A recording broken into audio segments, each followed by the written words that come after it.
तो फ्रांस के सदर एमानुएल मैक्रोन का जो दौरा इंडिया का कंक्लूड हो गया है, जो बहुत सारी अनाउंसमेंट्स उनमें हुई हैं, उनमें लार्जली तो इंडिया फ्रांस के ने रोड मैप तय किए हैं। ठीक है जी। और 15 अनाउंसमेंट्स तय हुई हैं इस विजिट के दौरान, जिसमें industrial partnership, Tata Airbus pact है, बोइंग भी ले गए हैं और एयरबस भी लेके आना चाहते हैं। वो मैं बताना चाहता हूँ that's how vigorously and how determined they are कि हमें चीज़ों को कैसे अपने घर में लेके आना है। बहुत सारी चीज़ों में एमओयूज साइन हुए। एमओयूज का मतलब होता है कि अभी हम इस पे कुछ नहीं कर रहे, बाद में we are deciding, we are planning, we have intent and we will do it some time later. ठीक है जी। साथ ही में उन्होंने कह दिया जनाब कि हम आप ओलंपिक्स जो है होस्ट करें। अब फॉर एग्जांपल जो एग्रीमेंट्स हुए हैं, एक तो इंडिया फ्रांस इंडस्ट्रियल पार्टनरशिप है, ये डिफेंस के हवाले से है। ठीक है जनाब।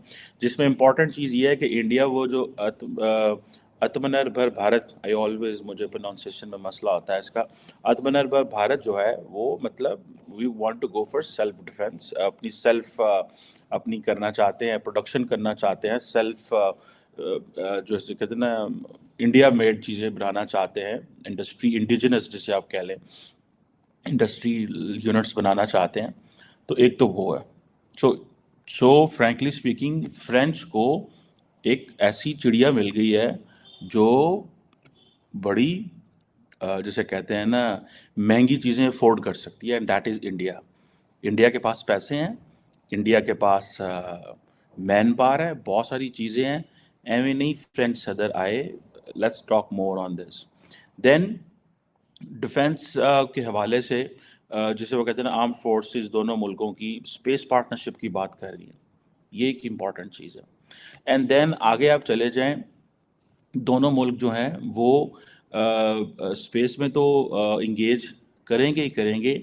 सिविल एविएशन के अंदर जैसे मैंने आपको कहा कि जो टाटा एडवांस सिस्टम्स लिमिटेड है, सिविल एविएशन और एयरबस जो है, ये जो है वो H-125 हेलीकॉप्टर्स जो है वो इंडिया में असेंबल करेंगे।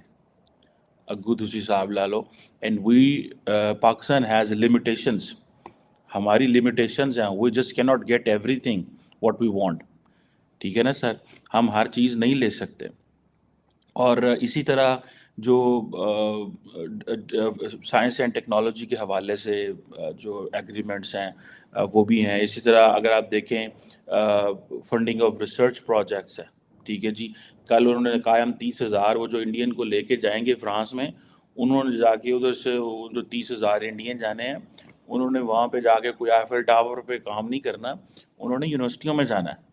उन्होंने वहाँ यूनिवर्सिटियों में जाके आप देखें ये साइकिल घूमना है। जब हर साल आपको पता है 5,000, 2,000, 3,000 बंदा, 6,000 बंदा, 10,000 बंदा, और सिर्फ फ्रांस में तो नहीं जा रहे हैं, वो तो और मुल्कों में भी जा रहे हैं। हमें तो फ्रैंकली स्पीकिंग जब वॉर अगेंस्ट टेररिज्म थी तो सारी दुनिया पाकिस्तान के हायर एजुकेशन कमीशन को देती थी, प्रोजेक्ट्स देती थी, रिसर्च के फंड्स देती थी, फॉरेन स्कॉलरशिप्स देती थी, टूर्स देते थे ताकि यार इन लोगों को डी रेडिकलाइज करें। बट हमारे ऊपर तो शायद वो तर्स खा के हमें दे रहे होंगे, लेकिन they are giving them because they want them an equal partner. वो कहते हैं इनकी कैपेसिटी बढ़ाओ।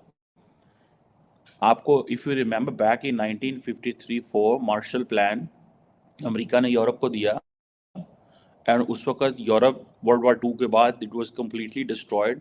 उन्होंने कहा किस मुल्क को उठाएं, किधर जाएं। अमेरिका तो इंडस्ट्रियली डेवलप था, तो उन्होंने कहा यूरोप को पैसे दें, इनको फंड दें, ये अपने आप को उठाएं। आज समझें सारी की सारी वेस्टर्न वर्ल्ड इंडिया को मार्शल फंड दे रही है। मार्शल फंड ये दे रही है कि इनको उठाएं, जितना ज़्यादा ये उठेंगे ये हमारी मंडी बनेंगे। So they want to make India a market, a mandi, a country with whom they can work collaborate, जहाँ पे वो चीज़ें कर सकते हैं। सो अमेरिका भी इंडिया को उठाना चाहता है, फ्रांस भी उठाना चाहता है। अमेरिका ने उस वक्त यूरोप को उठाया, एंड यूरोप उठा, और आज यूरोप जो है वो देख ले उसकी कैपेसिटी देख ले, बिकॉज दे न्यू कि वो क्या कर सकते हैं। सो हमें भी छोटा मोटा Marshall fund war against terrorism में आया था, लेकिन वो सारे का सारा मार्शल फंड जो है पता नहीं कितने गया, शांति समझ को नहीं आई। ठीक है, हम वही पैसे मांग रहे हैं और वही सारी चीज़ें कर रहे हैं।